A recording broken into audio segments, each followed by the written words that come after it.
नमस्कार दोस्तों, आपका मेरे चैनल पर स्वागत है। दोस्तों, एक समय की बात है कि समय के साथ साथ राजा कृष्णदेव राय की माता बहुत वृद्ध हो गई थी। एक बार वह बहुत बीमार पड़ गई। उन्हें लगा कि अब वे शीघ्र ही मर जाएंगी। उन्हें आम से बहुत था, इसलिए जीवन के अंतिम दिनों में वे आम दान करना चाहती थी।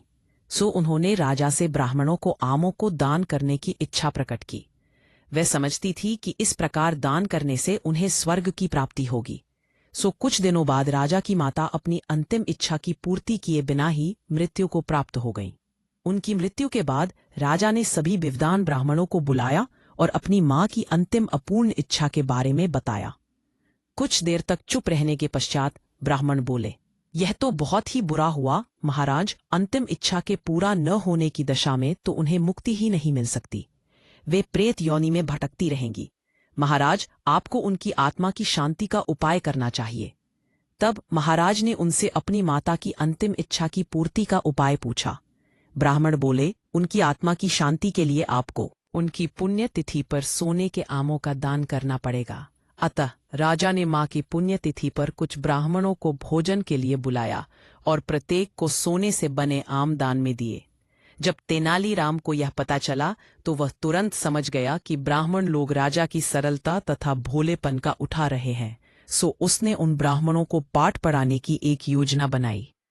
अगले दिन तेनालीराम ने ब्राह्मणों को निमंत्रण पत्र भेजा। उसमें लिखा था कि तेनालीराम भी अपनी माता की पुण्यतिथि पर दान करना चाहता है, क्योंकि वह भी अपनी एक अधूरी इच्छा लेकर मरी थी। जब से उसे पता चला है कि उसकी मां की अंतिम इच्छा पूरी न होने के कारण प्रेत योनि में भटक रही होंगी, वह बहुत ही दुखी है और चाहता है कि जल्दी उसकी मां की आत्मा को शांति मिले। ब्राह्मणों ने सोचा कि तेनालीराम के घर से भी बहुत अधिक दान मिलेगा, क्योंकि वह शाही विदूषक है। सभी ब्राह्मण निश्चित दिन तेनालीराम के घर पहुंच गए। ब्राह्मणों को स्वादिष्ट भोजन परोसा गया। भोजन करने के पश्चात सभी दान मिलने की प्रतीक्षा करने लगे। तभी उन्होंने देखा कि तेनालीराम लोहे के सलाखों को आग में गर्म कर रहा है। पूछने पर तेनालीराम बोला, मेरी मां पोड़ों के दर्द से परेशान थी। मृत्यु के समय उन्हें बहुत तेज दर्द हो रहा था। इससे पहले कि मैं गर्म सलाखों से उनकी सिकाई करता, वह मर चुकी थी। अब उनकी आत्मा की शांति के लिए मुझे आपके साथ वैसा ही करना पड़ेगा जैसी कि उनकी अंतिम इच्छा थी। यह सुनकर ब्राह्मण बौखला गए।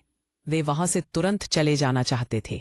वे गुस्से में तेनालीराम से बोले कि हमें गर्म सलाखों से दागने पर तुम्हारी मां की आत्मा को शांति मिलेगी?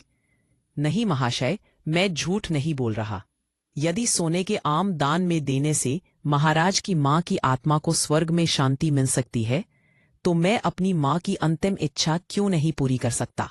यह सुनते ही सभी ब्राह्मण समझ गए कि तेनालीराम क्या कहना चाहता है। वह बोले, तेनालीराम, हमें क्षमा करो।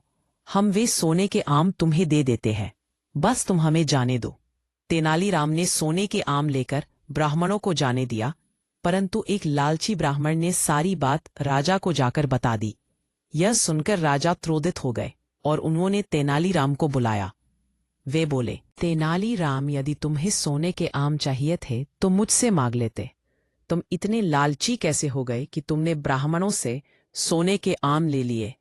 महाराज, मैं लालची नहीं हूं, अपितु मैं तो उनकी लालच की प्रवृत्ति को रोक रहा था। यदि वे आपकी मां की पुण्यतिथि पर सोने के आम ग्रहण कर सकते हैं, तो मेरी मां की पुण्यतिथि पर लोहे की गर्म सलाखें क्यों नहीं झेल सकते? राजा तेनालीराम की बातों का अर्थ समझ गए। उन्होंने ब्राह्मणों को बुलाया और उन्हें भविष्य में लालच त्यागने को कहा। दोस्तों, आपको यह कहानी कैसी लगी? कृपया करके कमेंट बॉक्स में जरूर बताएं, और अभी तक आपने हमारे चैनल को सब्सक्राइब ना किया हो तो सब्सक्राइब जरूर करना। कहानी सुनने के लिए आप सभी का धन्यवाद।